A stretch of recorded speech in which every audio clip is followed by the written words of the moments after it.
Sidharth. Hi, Great to Subhash. connect. Hi. It's always So, how's lovely to life? connect with you. Same here. Thank you. For the benefit of the viewers slash listeners of the podcast audio version, this is part of Regal Talks that we're trying to connect with HR professionals, trying to understand how's corporate life, both from inside and outside.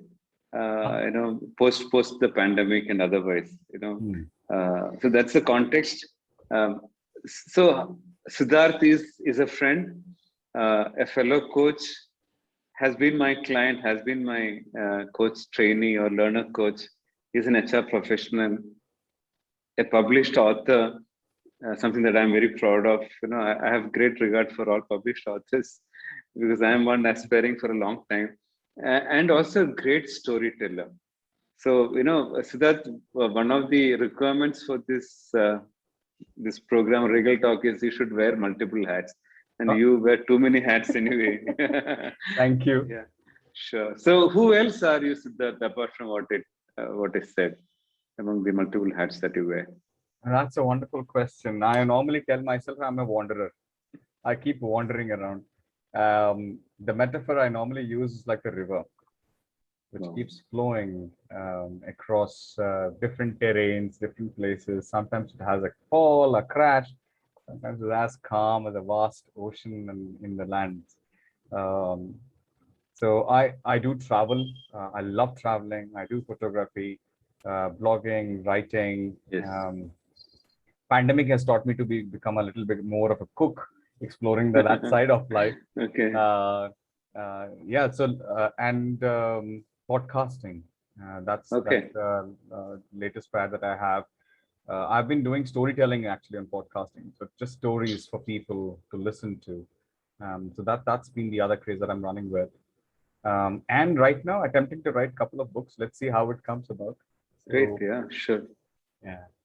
Sure. And storytelling is something that I do for largely for the grown-up kids, whom we call as adults. So I do storytelling for them, and I coach. So yes, that's in a nutshell, I would say. Sure. Thanks, Siddharth. So, jumping into that particular thread about storytelling. Mhm. According to you, how storytelling is relevant for corporate leaders or corporate executives?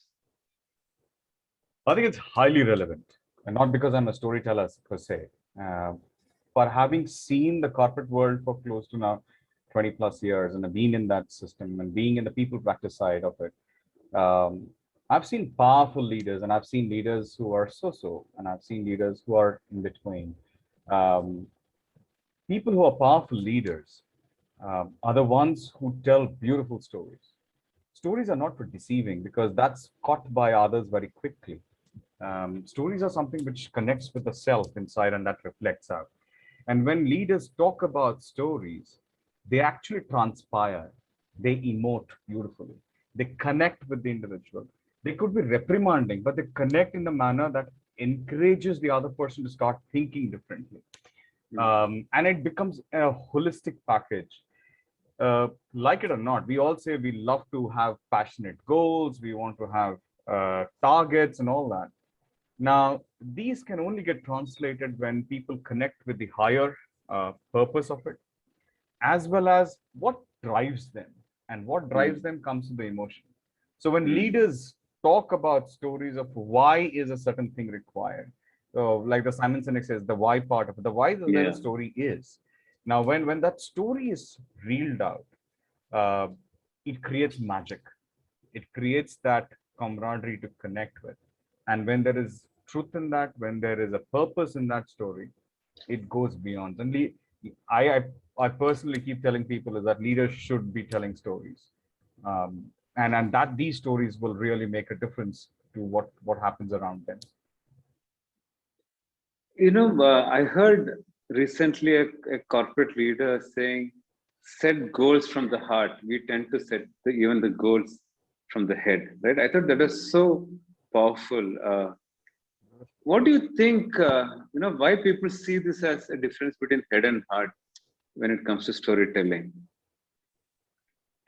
I personally believe both are kind of related, but I think the reason why they talk about head and heart is heart is where the emotions are. Heart is Yes. what basically gives us that kick to move on to, while the head is our logical piece.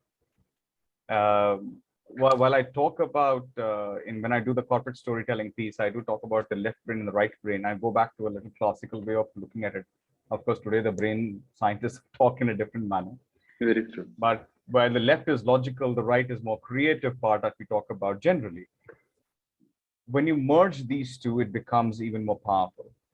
So the heart is largely the creative, the logical, the emotional part of it. When you have an emotion, the purpose becomes even stronger and powerful. While we know that, okay, I have to achieve, one of the things that we were talking about earlier in my coaching journey with you, we spoke about weight loss, right? Yes. Well, that's like an aspiration. That's the logical mind says I have to reduce. I am 82 or 83. I need to bring down to 75. That's an aspirational goal. That's a very logical way. Why should I do it? Because yes, it has health benefits. It's a blah, blah, blah. I can list down things. Unless my heart is into it, Yes. I will never be able to translate that.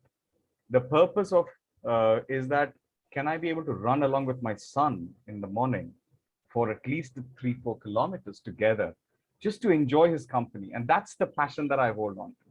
That's the heart is involved, because that's the binding that I bring in. So very aptly said, when there is a heart into a goal, it becomes even more powerful.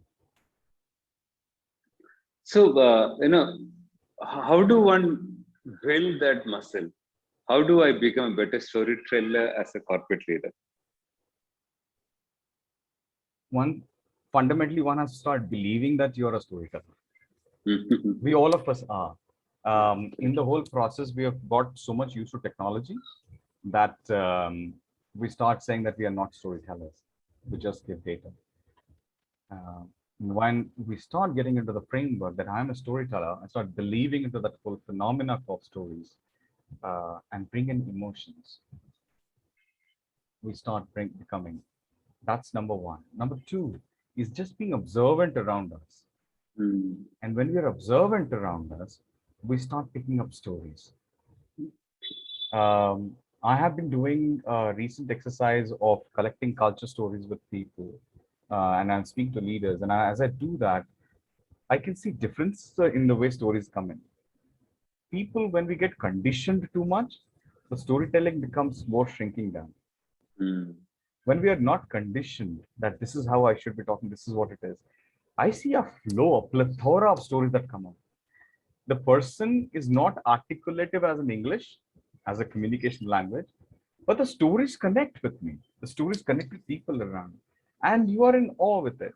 So fundamentally, I realize that the more unconditional I'm in my thinking, the more emotion that I bake into it, the more beautiful it gets, and the more powerful it becomes.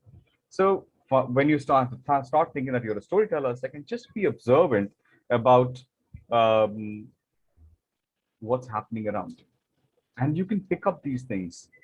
It's not about the rush of life. It's just about that momentary pauses around, and you start picking stories. I love the momentary pause, right? We call it coaching presence in the context of coaching competency. So powerful. Yes. I want to kind of shift gears here with a small linkage. What have been your observations, Sidharth? What kind of stories are leaders telling in the context of the pandemic? It's actually a very interesting point. And I have heard leaders right across the spectrum. While the desire to get the numbers going, desire to see that the organization keeps running, getting the cash flow in, delivering client requirements on, I have seen leaders fluctuating between the spectrum of being absolutely sad. I wouldn't call it pessimistic, but feeling sad about the situation, to being highly optimistic about it. When at the peak of it, when I've heard leaders saying that things are settling down, get people in, I was very surprised, because what kind of a message are you sending across to the others? Is that I'm reckless? Is that I don't care about who you are? So those are the stories that are coming out. To a spectrum where people were so pessimistic, you stay at home, you don't get out of place, you stick to where you are. But the whole concept is about how do you balance these two stories and cull out information that is actually helpful while being cautious, yet taking the step of moving forward. And leaders today are struggling to bring that message out. Leaders are struggling to say what is cautious and how much can I push my team out to deliver and doing things. It's just like I happen to get two newspapers, two kinds of newspapers. I'll not quote the names, but I'll just talk about it. And I have been reading about the COVID numbers. This was when we were actually at the peak of helm of COVID. Even today, when we're talking about it, both the papers have similar data points. The data set is same. So when the data set comes out to be same, I happen to notice a pattern. And one day, one of the papers happened to come in early, and I and my son were engaged in a conversation, and he said that this is how the paper is talking about. And I just said, wait for the other paper, same data, you will see a complete different trend. And this paper was having a very, though the numbers were there, it started talking about where the decline is, where we have to caution about it, how things are and all that. So I said, look at the other paper to talk about hyping up the issues that are there. He said, no, it is not. So I said, bring the paper in. So when the paper came in, we read it together and he said, yes, it is. The reporter of one paper had written about the positive aspect of life, though he was cautioning about how the trend was going. But he was saying there's a glimmer of hope. Vaccinations have gone up, drives are happening, things are happening. We need to be cautious about wearing a mask, using the hygiene process, and so forth. While on the other hand, the paper was talking about the vaccination percentages were less compared to what happened yesterday. The number of cases in this area has gone up, while there were other places which has gone down. So what are we hyping? What are we trying to bring in the process? So leaders have to start thinking, how do you actually bring in a balance about what message are you trying to convey, how you're trying to convey. There's a lot of care, concern messages coming out. There's a lot of compassionate messages also came out. Initial drafting of messages had a mixture of things into it. So it's about what stories that you pitch to your employees translates to your employees sending it out to the customers. It's a chain. It's a chain. So leaders need to be more and more cautious about the kind of messages that they're doing, the stories that they're talking about, how impactful can that be, while being cautious about the environment around. So you have the ringside view of the whole the story, right? That is still evolving to a great extent. We saw distinct pattern in the way corporates responded to the first wave vis-a-vis the second wave. A friend of mine said, we thought we just have to become coaches at work. Now we also have to be therapists and then supply oxygen, logistics guys, right? Supply oxygen cylinders and medicine. So I mean, there are multiple levels of activities that are getting added to our day-to-day work. So what has been the biggest challenge of the corporate HR, for example? Based on your interaction with your friends in the HR fraternity. Like it or not, I think the HR fraternity today is actually overburdened and burnt out a little more, I would say. When I speak to my friends, colleagues across the spectrum, I do hear a lot of fatigue. At the same time, I'm hearing, okay, there's a little bit of feeling of, okay, things are getting better as the relaxations are improving. Situation across, I won't say everywhere it is the same, but yes, across the board that is going down. When you look at the stages of May, June, July, that was when there was high pressure also. While pandemic first wave, oxygen cylinders, taking care, cases were different. Second wave was more brutal. Yes. Right. Second wave was more brutal. So intensification of that. While the government functionary was running, the private functionary stepped in to see as to how we can help them. Our employees, the first line defense, what can be given to them? How much are you connected? More than the physical part, it was the emotional piece. While the HR guys themselves were also humans who have gone through their family members going through an impact, they still had to put that tough end to say, okay, we are there with you. We are enabling you in some certain ways and putting that smile on to say, dude, we are on with you. So that was very difficult. And then came the drive of vaccinations that were there. I know when I used to call up my friends and they always used to say, in a drive, can we talk later? And in a happening this, can we talk later? And it was all about getting that. How quickly can I get my team members? How quickly can I get the employee base up and running to see that, okay, they are taken care of. At least one dosage can be done. What can I do for the second dosage? How do I get my certifications in? Because government has its own norms to say, okay, when should you open and how you should open? So HR team was actually stressed out quite a while, along with the leadership, because if the employees are not up, business is not up. Absolutely. So that's the correlation that they were always struggling with and I'm going through. So different kind of ideas did come in. Business also pitched in a big way. When I say business, not just the senior leadership, the second line and the third line, but quite active. The supervisory cadre was quite active. The HR base was also quite active along with them. So, what has the pandemic taught us, the corporate leader? What do you think? One is patience. Huge Hmm. amount of patience, I would say. The second thing is sometimes things are out of your control and you can't do anything about it. Believe into it and find ways. The third aspect, what we said cannot be done, started happening. Especially when we talk about the IT and ITES structure where automation was happening, we were talking about work from home as a distant dream. It became a reality at a much faster pace than they could. And just imagine laptops being scarce, networks being jammed up. So those were like common problems that the IT team was handling. And initially they used to say, no, it can't happen because I've got sensitive data. This is the sensitivity to data is still on. We are still protecting whatever is required. There's a paradigm shift. And there is a solution to every problem that we are running with. So I think these would be kind of things that their leadership has today realized. Patience, accept that this is reality. And third is solutions can be found for any situation. You have to buy into that mindset that yes. The last, but I would say the most important factor was we started becoming more humane. You think so, Sidharth? That's a very powerful statement. To a large extent, yes. I won't say 100%, but quite a significant population started becoming. I have seen people saying, okay, fine, if you can't make it because you have a problem at home, there is an issue. It's fine, we will handle it. Clients were more supportive to people saying, okay, it's okay, all right, you are going through, everybody is going through a thing. So yes, there are. I'm not being euphoric about it, but yes, there are certain set of people who have transformed. People have gone through cathartic times, really cathartic, and it has brought in change in them.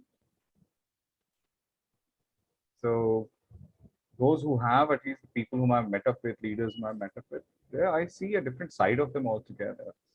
Just being patient with the things that are happening on. It's interesting. It's evolving. Yeah, very true. I don't know how it will be once things are more relaxed and how whether people will Very fall true. back Yeah. because it Very was a true. habit. Yeah, very And true. this is a new habit that I have come in. Falling back to the old habit is much easier. Very true. So I want to kind of link up your storytelling, the pandemic, and everything that has taught us. Also, something that you work very deeply, right, in the realm of culture. So, how culture would have defined the way leaders would have responded to this crisis? So, I'm linking all the three, and I leave it to you to play with all the three. That's a very interesting space, Subhash, to talk about, honestly.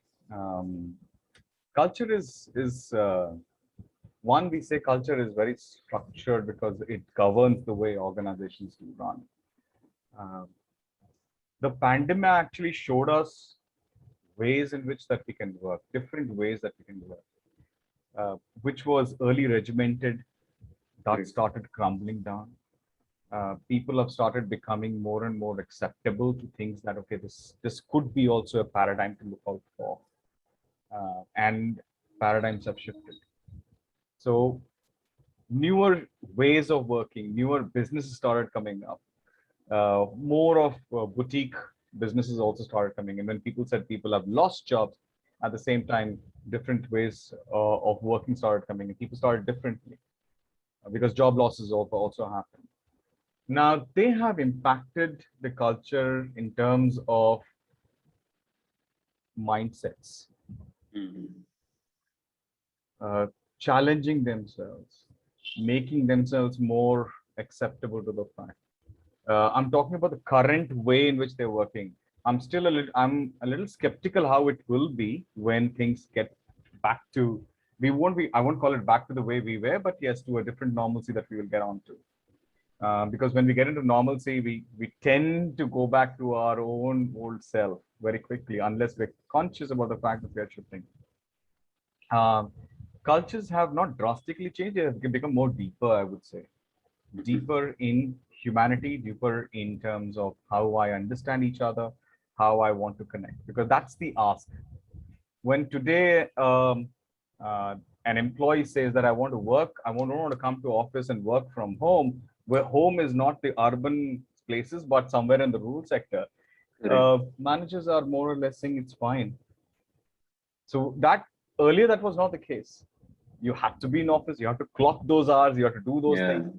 Today it is shifting, and it is being accepted. I know of people, of course, where the employment market has gone berserk with the kind of offers that are getting rolled out, which is a today nightmare, not just for business, but for the HR guys also. Uh, Phenomenal nightmare for the recruiters today. An employee or a prospective candidate holding 5 different offers in hand and trying to negotiate. It's crazy. It's really crazy. Uh, while that's happening, one of the asks is that, can I work from home becoming predominant?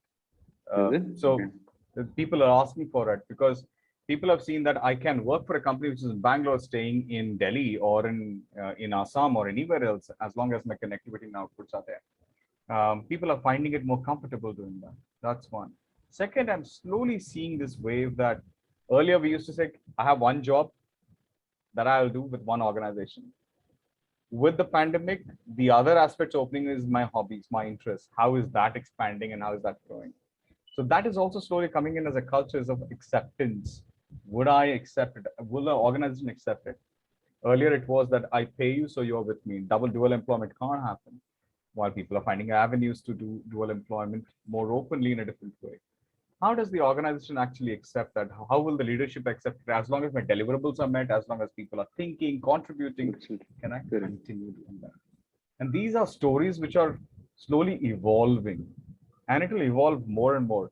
India's employment sector is becoming even more fuzzier, and I just hope that it becomes into a very fluidic state so that people start seeing different ways rather than very regimented ways of thinking. Because then the stories at a millennial level to that of people who are well set in the leadership, they start accepting different ways of working, and that will be quite interesting to see. Great. So, you mentioned briefly about hobby, how hobby is also getting mainstream for the corporate executive. So that was part of my script. How important? Because I know you as somebody who's a regular blogger, traveler, photography, right? Yeah. Storytelling. Yeah. These are the areas that you have nurtured even when you were working. Yes. How important is hobby for a corporate executive or a business owner? Huge. I always give a huge And what importance. makes it important? Yeah. I think when you talk about a hobby or an interest which is outside, um, it's a very simple stuff of how elastic your brain can become, right? You're getting your new neurons fired every time. Let's say if I take an example of if you're a photographer or a blogger, um, or even as a cook, if you cook at home, right? You're working in a space which tells you, okay, defines your workspace, and these are the deliverables, this is what you need to do, these are the people that you're meeting with, and so forth. When you culture or when you build in a habit of a hobby and you stay with that, you're big you're tending to shift your attention to something which is very different. Yes. Right? You're cutting off from your routine, which was consuming your 13 hours, 14 hours, to something which is bringing your attention to.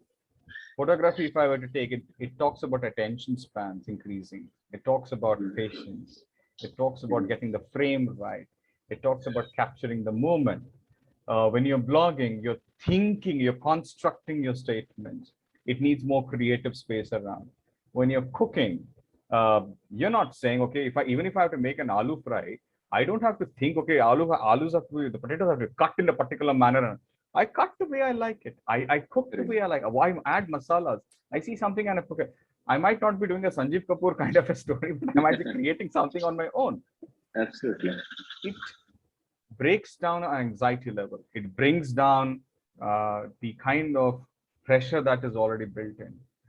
And when you go back again to work, you're carrying that, and in terms of oxytocin, if that gets built in, right, the happiness factor is high, you bring that back onto work. And when you bring that, your stories are even more powerful. You have more mind space to work in because you've been thinking differently. You can apply that. And I've seen that's the reason when we go for a vacation, we travel, and when we are freely traveling and when we come back, we carry those mountains or palaces or whatever that we have seen and been through back into our workplace. And that stays and gives us a kick for another 3 months or 6 months, whatever that cycle that we create for ourselves. Absolutely. Before we again take that break. So I am a strong believer, and I keep telling people, if even youngsters, when I interact with, culture a hobby, build an interest, which you continue doing in small or big ways. It doesn't matter the quantum, but keep doing it, because that is a space that will enable you. And we never know when that could translate into being your own journey, your purpose in life. Where we choose a job for one aspect, and over the period of time, it changes also. And we start evolving in a different manner. Thanks for that, Sidharth, because I know you as someone who has done that all along. So I think makes a strong case. Something that, I also, bring this up in my coaching conversations, even in my training, that, you need to have at least one good hobby. Absolutely. Where you can just be yourself, right? Whether it is cooking, music, art, photography, anything. Yeah. That brings me to... I'm surprised actually when I hear to some people who are into music, and the way they talk about music, they don't know they can't sing, but the knowledge that they bring on, the changes, everything that they talk about is so beautiful, and it is a story that they read. And when you bring that story back onto the workplace, it changes. Absolutely. It's so powerful it is. I'm exploring that space to share with you that music is something that I'm trying to pursue now. And I am a very bad singer, but still, it's for me, right? You're a bad singer for others to perceive. You know how it is. Absolutely. That's it. Exactly. You might get a crowd who is appreciative of that, Subhash. I might sit with you for that. Sure. So one important question I have for HR leaders like you is that, there are a lot of HR leaders, younger leaders, HR business partners who aspire to move into the business role, the C-suite. What would be, the one piece of advice that you would have for them? In today's context, when I look at it, I always say first understand the business. That's extremely important.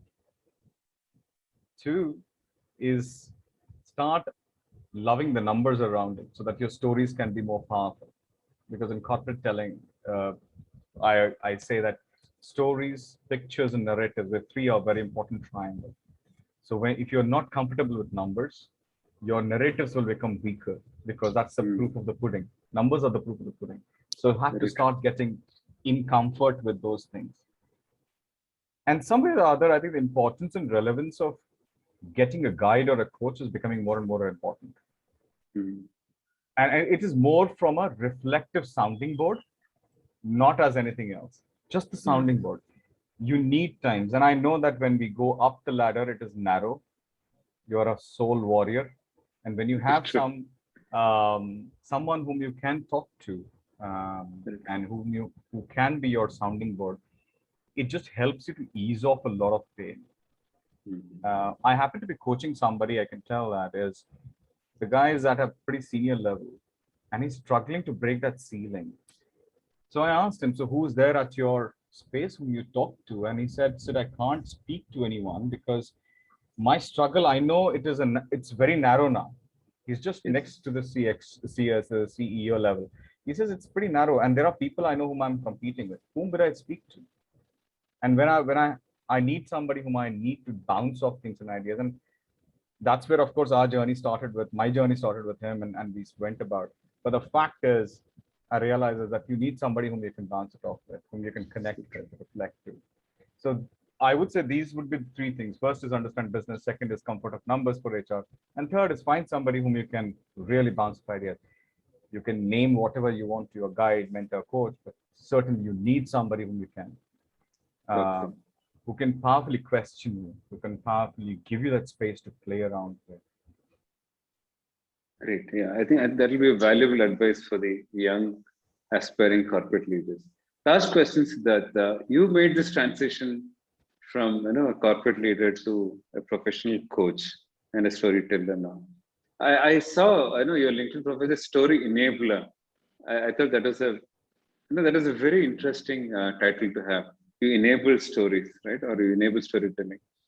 How has been the journey for you for the last 1 year? You just completed 1 year as an entrepreneur. Fascinating.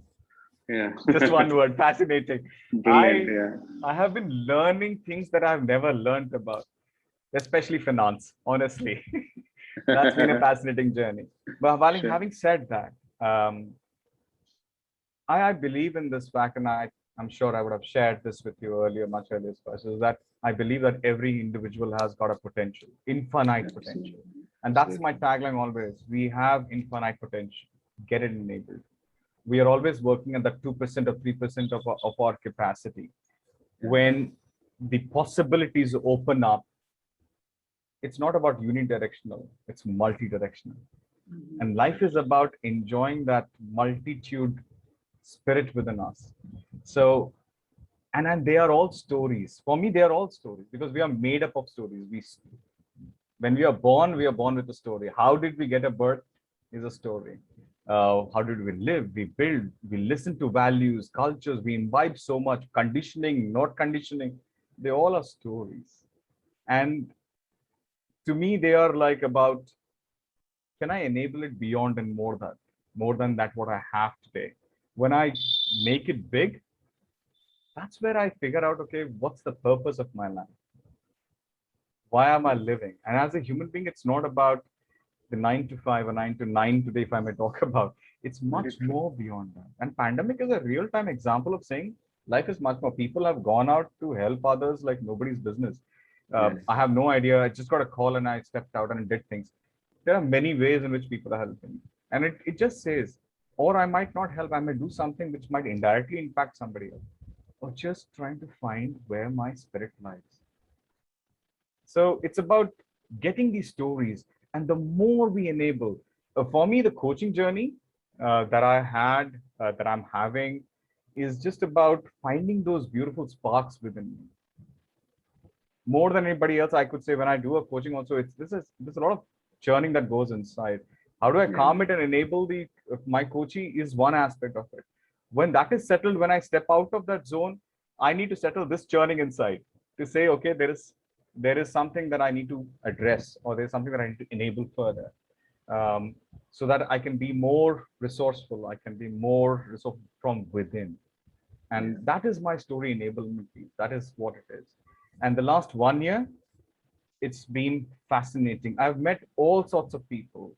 And I'm sure I'm going to meet a whole different new bunch of people, making new relationships, understanding relationships in a completely different paradigm. And then having a laugh. I can tell you something that had happened as I stepped out. I'm a traveler. I love to travel, but I have always traveled along with my family. And my companions are four: I, my wife, my son, and my car. These have been my companion most of the time. And solo driving is something that within the city, but not beyond that. So I happened to drive out one of those times all alone to towards Coimbatore I was going in. And I carry typically my breakfast and my lunch whenever I travel for little longer distances, or at least one meal it's with me so that I don't have to bother about it. So I had stopped early morning. I had traveled close to around 150, 200 odd kilometers from Chennai. I paused on a roadside. I love those roadside stops that I did. This was a little deserted patch between two villages or something. I had stopped on the highway on the side, got down, had my breakfast, all that. I'm a little more careful, so I keep locking my car. So I had clicked on the central locking and opened one of the doors and I was eating. I left my car keys inside and slammed the door. Just before the door could hit, I realized I left my car keys inside and the vehicle got slammed in. All closed. I couldn't get in. I can see my watch. I have two phones. One phone was inside. I can see that. And I panicked. Literally, I had tears. And just imagine a 43-year-old guy, almost like on tears on the road, didn't know. And I was like panicking. It took me, and I was trying to wave down cars to see. And I was like, please help me out somewhere. It took me close to 5 to 6 minutes. I was jumping up and down, running around the car, trying to figure out if I can open somehow. I couldn't think of it. And I was waving down the second or third vehicle. Something struck to me as to why am I panicking? What's the use? What's the purpose? And that is more from the question of the coaching questions that I've gone through. And the thought process was, why am I doing this? The moment that question struck me, I pulled my hand in. And I looked at the car, looked at the road. I was fortunate to have one phone with me. Nothing else. My wallet, everything is inside. My mind started working on possible solutions. Yeah. I picked up the phone, called up my Mahindra roadside assistant. 4 hours, Subhash, I was there outside. The sun was on the peak at that point of time. I got under the shade. I just observed what was happening around. For 4 hours, I sat there till the guy came in. And then I was at peace with myself to travel. And I don't think it would have happened if I had been in the corporate space. I just paused myself. The reflections really enabled me to start thinking as to what was going on.